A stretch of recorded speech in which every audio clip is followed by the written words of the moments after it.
இன்றைய நாளில் கவனம் ஈர்த்த செய்திகளை அடுத்தடுத்து பார்க்கலாம். தொகுதி மறுவரையறை தொடர்பாக முதல்வர் விஜய் தலைமையில் தமிழக நாடாளுமன்ற உறுப்பினர்கள் கூட்டம் சென்னை கலைவாணர் அரங்கில் நடைபெற்றது. திமுக, அதிமுக, தேமுதிக, பாமக, மக்கள் நீதி மய்யம் ஆகிய கட்சிகளைச் சேர்ந்த 37 எம்பிக்கள் கூட்டத்தில் பங்கேற்கவில்லை. தவிகவின் தோழமை கட்சிகளான காங்கிரஸ், விசிக, சிபிஐ, சிபிஎம், ஐயுஎம்எல், மதிமுக ஆகிய கட்சிகளின் எம்பிக்கள் 20 பேரில் 19 பேர் பங்கேற்றனர். அமைச்சர்கள் ஆனந்த், ஆதவ் அர்ஜுனா, நிர்மல்குமார், ராஜ்மோகன் உள்ளிட்டோரும் பங்கேற்ற இக்கூட்டத்தில் தொகுதி மறுவரையறை மசோதாவுக்கு எதிராக ஒருமனதாக தீர்மானம் நிறைவேற்றப்பட்டது. சட்டமன்றத்திலும் தீர்மானம் நிறைவேற்றுவது தொடர்பாக ஆலோசனை நடைபெற்றது. தொகுதி மறுவரையறை விவகாரத்தில் தமிழக மக்களின் நலனுக்கு எதிராக திமுகவும் அதிமுகவும் செயல்படாது என நம்புவதாக விடுதலை சிறுத்தைகள் கட்சித் தலைவரும் நாடாளுமன்ற உறுப்பினருமான திருமாவளவன் தெரிவித்தார். சென்னையில் முதல்வர் விஜய் நடத்திய அனைத்துக் கட்சி கூட்டத்தில் பங்கேற்ற பின் செய்தியாளர்களை சந்தித்த அவர், தொகுதி மறுவரையறை விவகாரத்தை போன்று காவிரி நதிநீர் பிரச்சினையிலும் அனைத்துக் கட்சி கூட்டத்தை முதல்வர் விஜய் கூட்ட வேண்டும் என கேட்டுக் கொண்டார். எண்ணிக்கையை கூட்டுவதனால் நாடாளுமன்றம் கேலிக்கூத்தாகிவிடும்.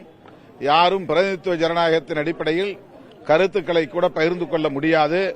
எனவே அந்த எண்ணிக்கையை உயர்த்தும் எண்ணத்தை முற்றாக கைவிட்டு 543 என்கிற எண்ணிக்கையை தொடர்வதற்கு இந்திய ஒன்றிய அரசு முன்வர வேண்டும் என்பதை தமிழ்நாடு அரசு, தமிழ்நாடு மாநிலம் வலியுறுத்துகிறது.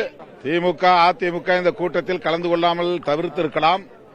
ஆனால் அவர்கள் இதே நிலைப்பாட்டைத்தான் எடுப்பார்கள் என்று நான் நம்புகிறேன்.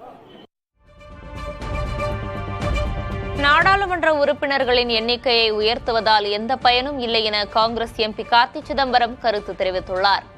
சென்னையில் நடந்த அனைத்துக் கட்சி கூட்டத்தில் பங்கேற்ற பின் செய்தியாளர்களிடம் பேசிய அவர், தற்போது இருக்கும் 543 நாடாளுமன்ற தொகுதிகளை உயர்த்தக்கூடாது என்பதில் உறுதியுடன் இருப்பதாக கூறினார்.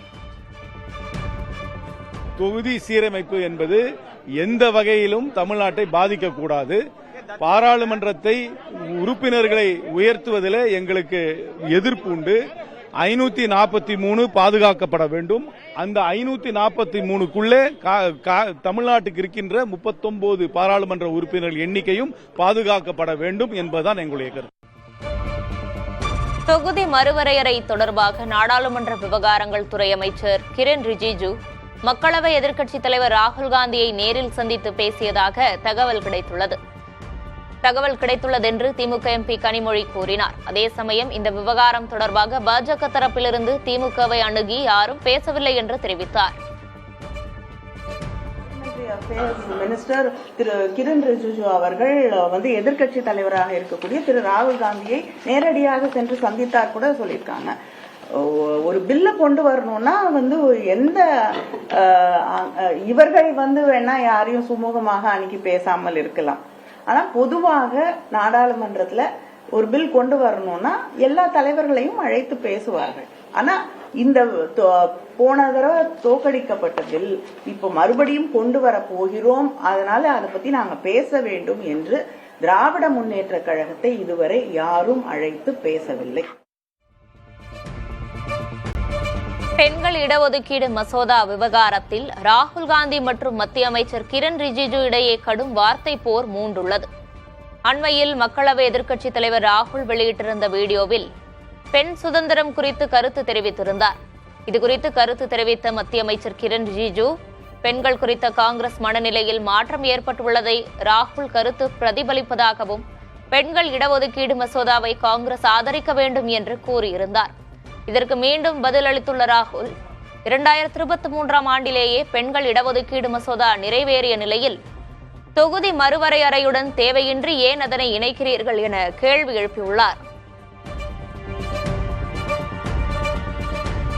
ஜென்சி தலைமுறையின் மனநிலையை புரிந்து கொள்ள தவறிவிட்டதா என காங்கிரஸ் சுயபரிசோதனை செய்து கொள்ள வேண்டும் என அக்கட்சியின் மூத்த தலைவர் சசி தரூர் கேட்டுக் கொண்டுள்ளார்.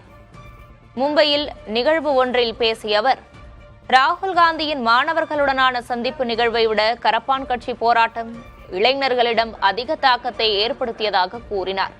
வினாத்தாள் கசிவு உள்ளிட்ட பிரச்சினைகளை முன்னதாகவே காங்கிரஸ் கையில் எடுத்த போதிலும் ஜென்சி மனநிலையை புரிந்து கொள்ள தவறிவிட்டதாக தெரிவித்துள்ளார்.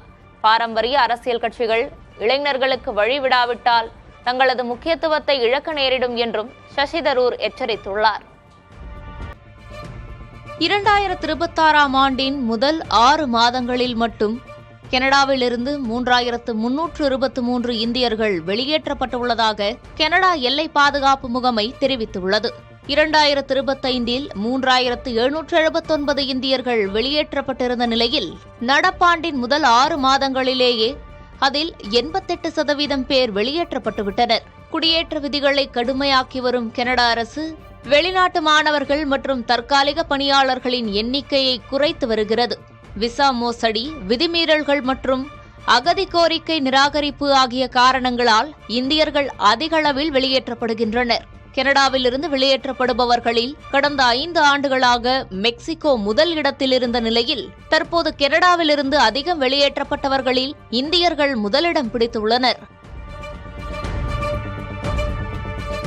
மதுரை மத்திய சிறையில் உயிரிழந்த வழக்கறிஞர் அன்வர்தீன் மரணம் குறித்து உயர்மட்ட விசாரணை நடத்த வேண்டும் என்று அவரது உறவினர்கள் வலியுறுத்தியுள்ளனர். பழனி தண்டாயுதபாணி சுவாமி கோயில் நில மோசடி வழக்கில் கைது செய்யப்பட்ட வழக்கறிஞர் அன்வர்தீன் நில மோசடியில் நேரடி தொடர்பின்றி வழக்கறிஞராக மட்டுமே செயல்பட்டதாக உறவினர்கள் தெரிவித்தனர். கடந்த 8 ஆண்டுகளாக பக்கவாதத்தால் பாதிக்கப்பட்டிருந்த அவருக்கு சிறையிலும் மருத்துவமனையிலும் அளிக்கப்பட்ட சிகிச்சை குறித்த விவரங்கள் தங்களுக்கு முறையாக தெரிவிக்கப்படவில்லை எனவும் அவர்கள் குற்றம் சாட்டினர்.